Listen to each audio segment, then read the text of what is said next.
Hello friends, IOCL company ने vacancies निकाल दी है उन स्टूडेंट के लिए जिन्होंने अपना डिप्लोमा इलेक्ट्रिकल में या इलेक्ट्रॉनिक्स में, इंस्ट्रूमेंट में या फिर मैकेनिकल में कर रखा है। तो अगर आपने भी इनमें से किसी में डिप्लोमा कर रखा है तो आप इस पोस्ट के लिए एप्लीकेबल है, आप अप्लाई कर सकते हैं। तो आज की इस वीडियो में मैं आपको सारी इन्फॉर्मेशन देने वाला हूँ। आप एक ही वीडियो देखने के बाद आप खुद घर बैठे अपना फॉर्म फिल कर सकते हैं। तो इसके बाद आपको कोई दूसरी वीडियो देखने की जरूरत नहीं पड़ेगी। तो चलते हैं, वीडियो को स्टार्ट करते हैं और मैं इसमें सारी इन्फॉर्मेशन कवर करने वाला हूं जिससे आपको कोई भी दिक्कत नहीं होगी आगे। तो यहाँ पे आपको सबसे पहले तो कुछ इन्फॉर्मेशन है जो आपको ध्यान देनी है। अगर आप ऑलरेडी रजिस्टर्ड है तो आप यहाँ से लॉग इन कर सकते हैं डायरेक्टली। अगर नहीं रजिस्टर्ड है तो रजिस्टर करने का भी लिंक है यहाँ पे, और यहाँ से आप रीड एडवर्टाइजमेंट कर सकते हैं जहाँ पे आपको अगर कोई इन्फॉर्मेशन छूट जाती है तो आप यहाँ से देख सकते हैं। ठीक है, तो सारी इन्फॉर्मेशन यहाँ पे भी अपलोडेड है ऑलरेडी, तो यहाँ पे आपको पढ़ना पड़ेगा और मैं यहाँ पे आपको बोल के बता दूंगा। उसके बाद चलते हैं, रजिस्टर करना है आपको। रजिस्टर पे जैसे ही क्लिक करोगे आपके पास एक विंडो खुल जाएगा। रजिस्टर करना बिल्कुल ही आसान है। जिस भी पोस्ट के लिए आप अप्लाई करना चाहते हैं सिंपली उसको क्लिक कर देना। यहाँ पे दो पोस्ट है, रिफाइनरीज और पाइपलाइन के लिए। अगर आप पाइपलाइन के लिए अप्लाई करना चाहते हैं तो आप पाइपलाइन पे क्लिक करेंगे और यहाँ पे जिस भी पोस्ट में सेलेक्ट करना चाहते हैं या फिर एप्लीकेबल हैं आप, उसको आपको सेलेक्ट कर लेना है सिंपली। ठीक है, उसके बाद अगर आप रिफाइनरीज में अगर सेलेक्ट करना चाहते हैं, फॉर एग्जाम्पल आप रिफाइनरीज में जाना चाहते हैं तो आप इससे सेलेक्ट करना है। उसके बाद यहाँ पे जिस भी पोस्ट के लिए आप अप्लाई करना चाहते हैं उसको सेलेक्ट कर देना है। सिंपल है। ठीक है, सिंपल यही करना है। ठीक है, तो मैं यहाँ पे एक पोस्ट सेलेक्ट कर लेता हूँ जिसके लिए अप्लाई करना है। तो यहाँ पे मैंने सेलेक्ट कर लिया है जूनियर इंजीनियरिंग, ठीक है, इलेक्ट्रिकल से। और यहाँ पे आपका बाकी सारी डिटेल्स आ जाएगी। यहाँ पे आपको अपना नाम फिल करना है, यहाँ पे आपको मोबाइल नंबर डालना है। ठीक है, और उसके बाद यहाँ पे आपको कंफर्म कर देना है mobile number, alternate mobile number डाल सकते हैं। उसके बाद यहाँ पे आपको अपनी ईमेल एड्रेस डालना है और यहाँ पे कंफर्म कर देना है। गलत नहीं डालना है, परफेक्ट डालना है। उसके बाद यहाँ पे जनरेट ओटीपी पे क्लिक करना है, आपको कैप्चा मिलेगा, कैप्चा फिल कर देना है, सबमिट पे क्लिक कर देना है।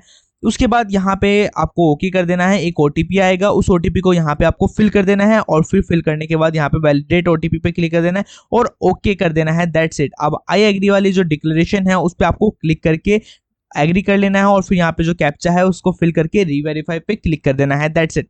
अब यहाँ पे हम क्या करेंगे, रीवेरीफाई पे क्लिक करेंगे। अब यहाँ पे आपकी कुछ डिटेल्स आएंगी, तो सिंपली आपको क्या करना है कि यहाँ पे आपको एक एक करके टिक कर देना है सबको, अगर सारी सही है तो, और सबमिट पे क्लिक करना है। आई एग्री वाले बटन पे सिंपली आपको क्लिक करना है और कुछ नहीं करना है। फिर आपको ओके कर देना है एंड देन फाइनल। यहाँ पे आपका रजिस्ट्रेशन हो जाता है। अब यहाँ पे आप रजिस्ट्रेशन नंबर नोट भी कर सकते हैं, क्लोज भी कर दीजिए।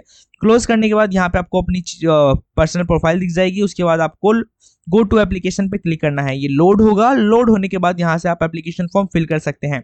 अब यहाँ पे एप्लीकेशन फॉर्म में आपको कुछ चीजें भरनी है, जैसे eligibility criteria, communication detail, qualification and experience, document and payment. बस आपका फॉर्म फिलअप हो जाएगा। अब देखिए, एलिजिबिलिटी क्राइटेरिया में आपसे पूछा गया है सबसे पहले तो किस पोस्ट के लिए अप्लाई, रिफाइनरी रीजन आपको सेलेक्ट कर लेना है, जेंडर, डेट ऑफ बर्थ, और यहाँ से आपको अपना जनरल सेलेक्ट कर लेना है यहाँ से। ठीक है, और सिटीजन ऑफ इंडिया पे क्लिक कर देना है। अगर आप डिसेबिलिटी हो तो आपको यस करना है और यहाँ पे आपको अपनी ये इन्फॉर्मेशन फिल कर लेनी है। नहीं हो तो सिंपली आपको नो कर देना है। ठीक है, और अगर आप एक्स सर्विसमैन हो तो सिंपली आपको यस करना है और जो भी आपकी ज्वाइनिंग डेट थी और जो भी जहाँ जब भी आपने छोड़ा वो डेट आपको यहाँ डाल देनी है और यहाँ पे टोटल सर्विस पीरियड आ जाएगा और यहाँ पे आपको नो कर देना है नहीं हो तो। फिर यहाँ पे आपको पर्सनल डिटेल्स डालनी है, फादर नेम, मदर नेम डालना है, अपना मैरिटल स्टेटस बता देना है आपको।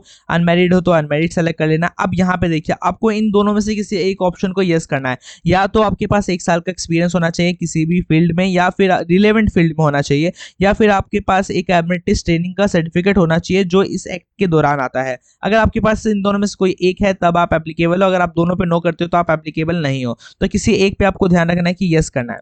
उसके बाद टेस्ट सिटी प्रेफरेंस यहाँ से आपको सेलेक्ट कर लेना है। जिस भी सिटी को आप प्रेफरेंस देना चाहते हैं यहाँ पे आपको सेलेक्ट कर लेना है। सिंपली 6 के 6 को, पांचों के पांचों को सेलेक्ट करना है। उसके बाद आपको सेव एंड नेक्स्ट करना है, ओके कर देना है। अब आपको यहाँ पे एड्रेस डालना है, कम्युनिकेशन एड्रेस। अगर आपका कोरस्पॉन्डेंस सेंटर यानी जहाँ पे आप करंटली रह रहे हो अगर वो सेम है परमानेंट से तो आपको दोनों को सेम कर देना है, नहीं है तो यहाँ पे आपको फिल कर देना है। कोरस्पॉन्डेंस एड्रेस डालने के बाद यहाँ पे आपको यस कर देना है अगर परमानेंट एड्रेस और कोरस्पॉन्डेंस एड्रेस दोनों सेम है तो, नहीं है तो नो करके यहाँ पे आप परमानेंट एड्रेस फिल कर सकते हैं। उसके बाद सेव एंड नेक्स्ट कर देना है। एड्रेस फिल करने के बाद अब आपको यहाँ पे क्वालिफिकेशन एंड एक्सपीरियंस फिल करना है। ठीक है, तो क्वालिफिकेशन में आपको सबसे पहले क्या करना है, 10th की डिटेल्स डालनी है। 10th की डिटेल्स में आपको सबसे पहले तो बोर्ड बताना है, किस बोर्ड से आपने किया है। उसके बाद ईयर ऑफ पासिंग क्या है एंड इंस्टीट्यूट यानी स्कूल का नाम क्या था आपके, यहाँ पे आपको सेलेक्ट कर लेना है। उसके बाद यहाँ पे आपको परसेंटेज सेलेक्ट कर लेना है, सिंपल है। और यहाँ पे जितने भी आपके मार्क्स आए हैं ठीक है, आपने जितने भी प्राप्त किए थे तो वो आपको लिख लेना है, और टोटल जितने मार्क्स थे वो यहाँ पे आपको लिख लेना है। सिंपली परसेंटेज अपने आप कैलकुलेट हो जाएगा जैसे आप इस पर क्लिक करेंगे। उसके बाद यहाँ पे 12th का भी सेम आपको कर देना है। यहाँ पे आपको board name, year of passing, institute name और यहाँ पे परसेंटेज सेलेक्ट कर लेना है। ठीक है, जैसे आप इस पर क्लिक करेंगे परसेंटेज आ जाएगा, परसेंटेज सेलेक्ट कर लेना है और यहाँ पे ऑब्टेन मार्क्स लिख देना, यहाँ पे मैक्सिमम मार्क्स लिख देना।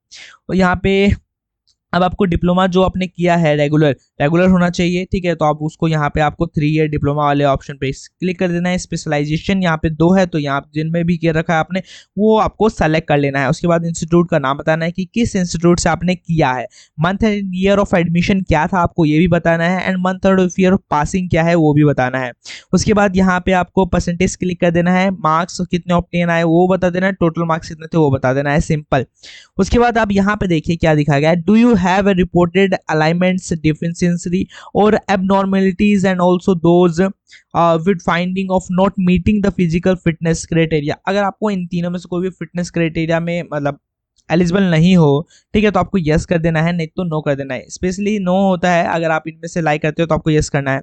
फिर यहाँ पे पूछा गया है कि अगर आपको मतलब ड्यूरिंग पोजीशन अगर आप अनफिट हो वगैरह, ठीक है, तो यहाँ पे आपको बता देना है। ठीक है, सिंपली यस नो करना है यहाँ पे आपको, और सिंपली और कुछ नहीं करना है, और प्रेफरली नो करना है। ठीक है, अगर आप यस करते हो तो यहाँ पे आपके रिजेक्शन के चांस बन सकते हैं, चांस हो सकते हैं, तो यही लिखा गया है नोट में, तो और कुछ ज़्यादा है नहीं।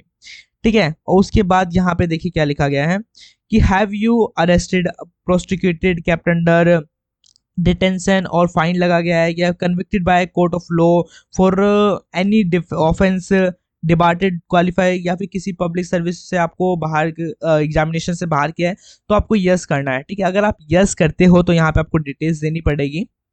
ठीक है, जनरली आपको नो करना है, अगर नहीं हो है तो आपको कुछ ऐसा नहीं हो, तो अगर यस हो तो आपको डिटेल्स देनी पड़ेगी। फिर आपको यहाँ पे एडिशनल क्वालिफिकेशन अगर आपने कर रखा है तो वो भी आप ऐड कर सकते हो। ठीक है, यहाँ पे 2 कॉलन है एडिशनल क्वालिफिकेशन के। उसके बाद यहाँ पे आपसे बोला गया है कि do you have minimum 1 year of post qualification experience in operation, maintenance of power generators, distribution, substation, LT and ST, 0.4 kilovolt, 6.6 kilovolt level or above respectively. Maintenance of ST, LT switch gears, PCC, MCC, transformers, motors, ACB, VCB, UPS, battery charges, variable speed drives, protective relays including electromagnetic, static, numerical relays in petroleum refinery, petrochemical, chemical, fertilisers, power plant, इनमें से किसी भी relevant में आपने अगर आपने एक year का क्वालिफिकेशन या एक्सपीरियंस है तो आप कर सकते हैं, या फिर आपके पास एक अप्रेंटिस ट्रेनिंग होनी चाहिए ड्यूरिंग दिस एक्ट। अगर आपके पास है तो आप इसके लिए एलिजिबल हो, और सिंपली आपको यहाँ पे यस करना है, और वही अप्लाई कर सकते हैं जो इन दोनों में से, अगर आपके पास इन दोनों में से कोई है एक्सपीरियंस होना चाहिए, नहीं तो आप नहीं कर सकते। उसके बाद लिखा है do you have a higher qualification. अगर आपके पास हायर क्वालिफिकेशन है जो एडवर्टाइजमेंट नहीं दिया गया है तो आप यस कर सकते हैं, नहीं है तो नो कर सकते हैं। तो इसमें आप कुछ भी कर सकते हैं, कुछ फर्क नहीं पड़ेगा। अब यहाँ पे आप क्या करना है, एक्सपीरियंस डालना है, तो सीरियल नंबर 1 डालेगा, उस पर क्लिक करेंगे तो रो आ जाएगा, वहां पे आप क्लिक कर सकते हैं। अगर आप ऐड न्यू रो करेंगे तो यहाँ पे आपके पास आ जाएगा कि पहले आप फिल करें 1 रो को, तो सिंपली सीरियल नंबर 1 पे आप जैसे ही क्लिक करेंगे आ जाएगा रो। उसके बाद यहाँ पे ईयर ऑफ एक्सपीरियंस आ जाएगा, सेव एंड नेक्स्ट कर देना है, ओके कर देना है। अब आपको डॉक्यूमेंट एंड पेमेंट करना है। ठीक है, सारी चीजें हमने कर ली है, डॉक्यूमेंट पेमेंट रह गया है। तो डॉक्यूमेंट पेमेंट ने जो आप पासपोर्ट एंड फोटो अपलोड करेंगे उसका साइज 100 से 50 से 100 KB का होगा।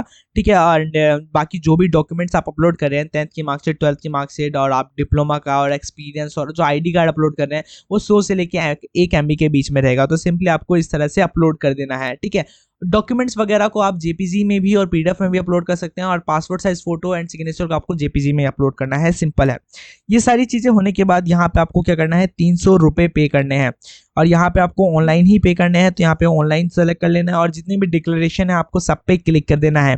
सब पे क्लिक करने के बाद यहाँ पे आपके पास एक कैप्चा फॉर्म है, तो सिंपली आपको उसको प्रीव्यू कर लेना है। इसको कैप्चा फिल करने के बाद, प्रीव्यू करने के बाद इसको हटा देना है, और फिर आपको सबमिट कर देना है। फाइनली सबमिट हो जाने के बाद आपको पेमेंट ऑप्शन मिलेगा, यहाँ पे आप एग्री कर लेंगे, अब यहाँ पे आपका पेमेंट ऑप्शन आ जाएगा, थोड़ा सा वेट करना है आपको, पेमेंट ऑप्शन आ जाएगा।